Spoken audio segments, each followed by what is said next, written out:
Ano ba yung sinasabi ni ano? Ayan, sa atin lang Ay, naman yan. naamoy ko. Don't Ano ba worry. to? Aloe vera ba to? Ano?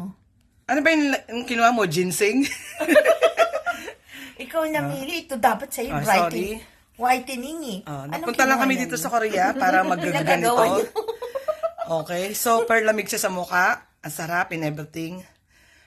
So, sabi 15 minutes. Actually, 1 hour na to sa mukha ko. Grabe naman siya. Hindi naman, joke lang. Nakakainis naman to. Nag-emphasize ng ilong. Ibig sabihin, yung ilong mo nga nakikita.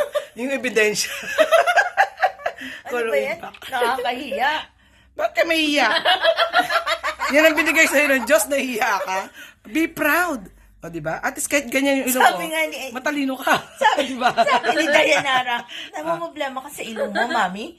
Sabi niya, alika, patangos natin yan. Sabi niya, Oo nga. Oo nga. Bakit patang sa size na yun? Buti na lang. nga. Buti na yung mga anak mo hindi nagmana sa ilong mo. hindi. Kawa Ayaw ko nila. nga.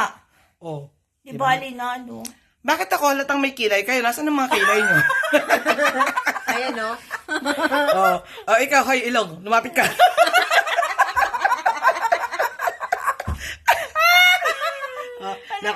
Nakaganti rin ako sa inyo. 2 araw nyo na ako minamurder, ha? Terex, tas gorilla. Nice. Ako pala, T-Rex, ano? Oo. Si Annalyn ang Gorilla. Manda kayo sa akin bukas pag nakakita ako ng animals. Yan. Okay na. Oh, ngiti. Kanina pa tayo nakatawang ngiti daw. Shoo. Ay, pa nagbibideo talaga ayaw niya ng kamay-kamay. Ayaw niya. Okay na. Ah. Tapos na. Pasensya na sa mga fans namin. Ganito talaga ang buhay. Carnival. Actually, magpa-practice pa kami Ano, may mamaya palabas ng na yun, apati-apato. yung Texas, Massacre Texas ba yun? Uy, wag naman yung massacre. Gusto mo? Horror na lang.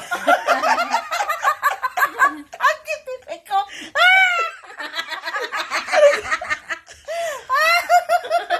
Oy, alalahanin nyo, si Annalyn naka-Nazareno, ako naman bukas. Visit kayo. Ayos na, matulog na kayo. Ay, good night. Diyos ko, Mariosep. Oh, mag-out. Ano, good Hindi night. niya lang muna. Mag-out Una si Annalyn, nakasara- Teka muna, Si ha? Annalyn, oh. Ganyan mo nga yung braso mo, Lynn. Ay, Jess. Ano ba? Jess, ito, hindi yan. Oo, paputian na naman. Annalyn, maming ka, nagpagluta ka, no? Be, Oh. nasa Reno si Annalyn. Ikaw naman bukas. Ako naman Pero nasa din ako Reno. nasa Reno, ah. Ay, di sumabay ka na sa akin. O, baka gusto mo naman sa last day ka Eh, bigay maglalasa sa akin ni Annalyn. Alin? Yung pula. Ah, yung maano sa Yung leeg. turtleneck din. Ako bukas yun ang sasuot ko. Ay, ikaw, di ba sasuot mo yung ano? Nasa Reno pants. Tinago yata ninyo, nawawala, hindi ko makita. Hindi, di ba sasuot mo yung turtleneck din na ano? Yung puti. Na puti. Oo. Oo, yung Ano ako bukas? Tawa, be. Bakit ganun? Lalo kung pumapangit. Etong ano na to, mas na to, hindi to to. Tawa ka, Jimeng. Tawa. Sampalin kita dyan. Tawa. Parang pinapa-emphasize na yung laki ng bibig ko. Ikaw naman pinapa-emphasize yung ilong. So ano kay Annalyn? Kailangan may kapintasan yan. Hindi po pwedeng walang wala, kapintasan hindi yan. kita yung ano ko dito, melasma. Oo. Takot. Takot. Hindi, Melasma? nakatago. Kapintasan ba yung melasma? Diyos ko, Mariosep, hindi kapintasan yun. Labas mo ulit, Bek. Tingnan mo. Ang alin na ilalabas ko. Halika na. Tapos, Bek, Alam tumawa nyo, ka. nangangawit na ako kabibidyo. Tumawa ka. Visit kayong dalawa. Umayo na kayong dalawa dyan.